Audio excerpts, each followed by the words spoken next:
Assalamualaikum warahmatullahi wabarakatuh. Halo semuanya, jumpa lagi bersama saya Muhammad Daniel Fajri. Pada video kali ini, kita akan membahas mengenai analisis mikrobiologi sediaan makanan, minuman, dan kosmetik. Sebelum kita berselancar lebih jauh, ada baiknya teman-teman menonton video mengenai perhitungan kuantitas.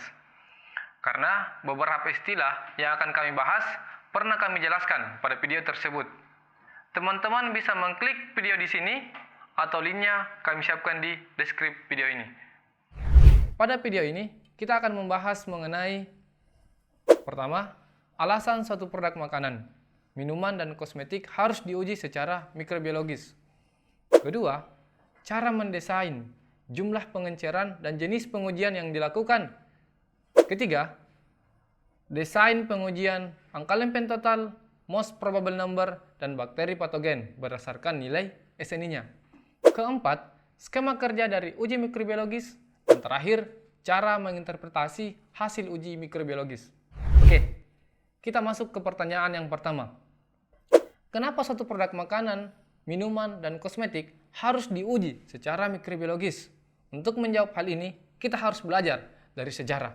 Pada tahun 1977, di Amerika Serikat terjadi keracunan makanan jenis saus lombok yang menyebabkan 50 orang keracunan. Setelah diperiksa, ternyata saus tersebut terdapat toksin botulism yang diproduksi oleh bakteri Clostridium botulinum. Kemudian, di negara yang sama, pada tahun 1985 ditemukan 142 orang sakit dan 28 orang meninggal setelah memakan suatu produk dari keju. Yang setelah diteliti lebih jauh, ternyata makanan tersebut terdapat bakteri Listeria monocytogenes. Di Indonesia, pada tahun 2020, sekitar 217 siswa taruna di Bali keracunan makanan akibat bakteri Escherichia coli. Dari sedikit perwakilan kasus tadi, sebenarnya kita bisa mengambil kesimpulan bahwa hampir semua kejadian keracunan makanan disebabkan oleh pengaruh mikroorganisme. Nah, untuk mencegah kejadian tersebut, sebelum diedarkan ke pasaran, produk makanan, minuman, kosmetik, sediaan farmasi non-steril, serta obat tradisional harus dilihat cemaran mikroorganisme patogen di dalamnya. Maka dari itu, pemerintah Indonesia melalui Badan Pengawas Obat dan Makanan mengeluarkan beberapa peraturan, antara lain 1. Peraturan nomor 13 tahun 2019 mengenai batas maksimal cemaran mikroba dalam pangan olahan. Kedua, Peraturan nomor 12 tahun 2019 tentang cemaran dan dalam kosmetik. Dua aturan inilah yang menjadi apakah suatu sediaan farmasi berupa makanan, minuman, kosmetik itu dapat izin edar atau tidak. Oh iya, dokumennya bisa di-download pada link yang kami bagikan di deskripsi video ini. Pertanyaan yang kedua dan ketiga saling berhubungan. Bagaimana cara mendesain jumlah pengenceran, jenis pengujian, ALT, MPN, dan bakteri patogen berdasarkan nilai SNI-nya. Untuk menjawab pertanyaan ini, kita mengambil acuan dari ketiga peraturan pemerintah yang sudah saya sebutkan tadi. Yang pertama, Peraturan nomor 13 tahun 2019 mengenai batas maksimal cemaran mikroba dalam pangan olahan. Kita ambil contoh makanan coklat batangan dengan merek Toblerone. Pertama, kita cari terlebih dahulu pada tabel kriteria mikrobiologi dalam pangan olahan. Pastikan Toblerone ini bahan utamanya apa. Kita anggap saja dia berasal dari biji kakao. Nah, dari tabel ini kita bisa mengetahui bahwa ada 4 uji yang perlu dilakukan, yaitu uji ALT, uji Enterobacteriaceae, Salmonella, dan terakhir uji kapang dan kamir. Nah, di tabel ini kita bisa melihat data lainnya. Di tabel kita bisa melihat ada nilai N, C, M kecil, dan M besar. M kecil dan M besar merupakan batas mikroba yang dapat diterima, yang menunjukkan bahwa proses pengolahan pangan telah memenuhi cara produksi pangan olahan yang baik. N di sini mewakili jumlah sampel yang harus diambil dan dianalisis dari satu lotch atau batch pangan olahan.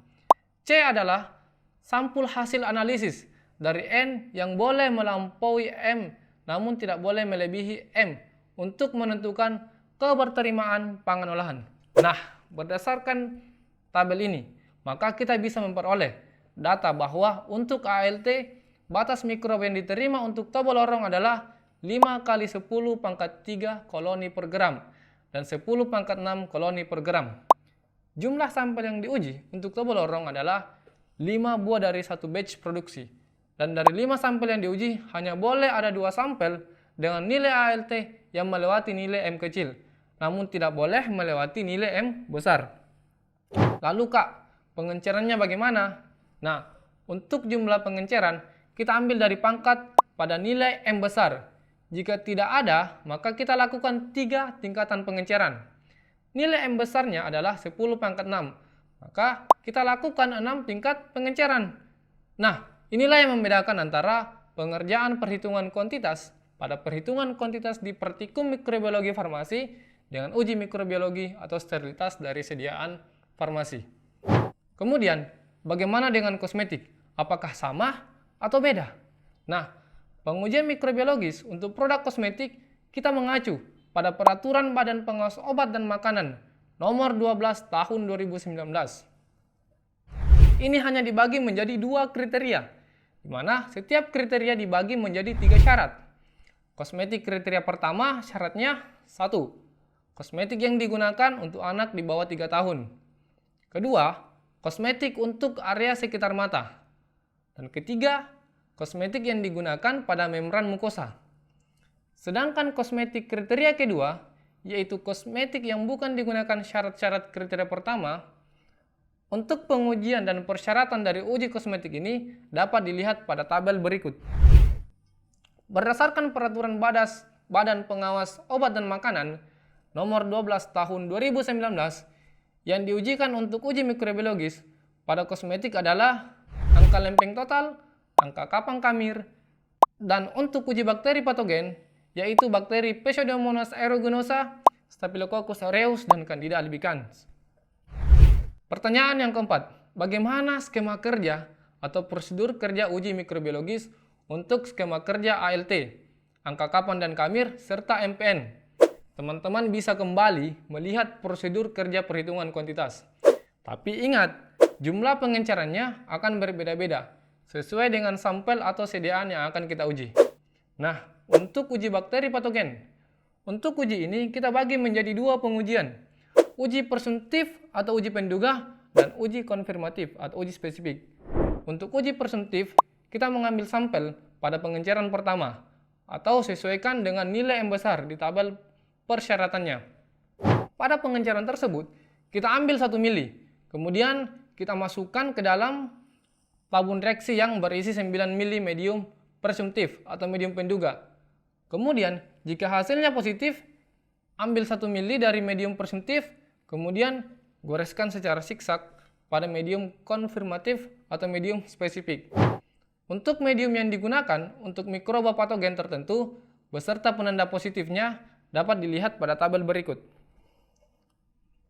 Pertanyaan keempat, bagaimana menginterpretasi data dari hasil pengujian mikrobiologis? Nah, untuk syarat-syaratnya dan cara perhitungannya sama persis dengan perhitungan kuantitas mikroorganisme yang pernah kita bahas. Kalau kami bahas lagi, durasinya kepanjangan. Oke? Setelah teman-teman mendapatkan hasil perhitungan, kemudian dibandingkan dengan nilai pada tabel persyaratan. Apakah nilainya sesuai atau masuk range atau tidak? Contoh, dari hasil pengujian coklat tobo lorong, sebanyak 5 kali diperoleh hasil pada tabel berikut. ALT sampel 1 untuk 10 pangkat minus 4, 10 pangkat minus 5, dan 10 pangkat minus 6. Pada 10 pangkat minus 4 terdapat 45 koloni, sedangkan 10 pangkat minus 5 terdapat 25 koloni, dan untuk 10 pangkat minus 6 terdapat 10 koloni. Karena pengenceran 10 min 4 yang memenuhi syarat, maka dimasukkan ke dalam rumus ALT sama dengan 1 dikali 45 dikali 1 per 10 pangkat minus 4. Hasilnya 4,5 dikali 10 pangkat 5 koloni per gram. ALT sampel 2 nilainya sama, 4,5 dikali 10 pangkat 5 koloni per gram. ALT sampel 3, 4, dan 5 nilainya 2 kali 10 pangkat 2 koloni per gram. Dibandingkan dengan persyaratan, maka M kecil dan M besar 2 sampel dari 5 total sampel berada di antara range M kecil dan M besar. 3 lainnya di bawah M kecil. Maka dapat disimpulkan bahwa nilai ALT dari coklat Toblerone memenuhi persyaratan. Nah, tinggal melihat pengujian-pengujian lainnya. Oke, cukup sekian dari kami. Jika ada pertanyaan, dapat langsung ditanyakan pada kolom komentar atau saat diskusi dengan asistennya pada saat praktikum. Terima kasih, saya Muhammad Danial Fajri. Sampai jumpa di video selanjutnya.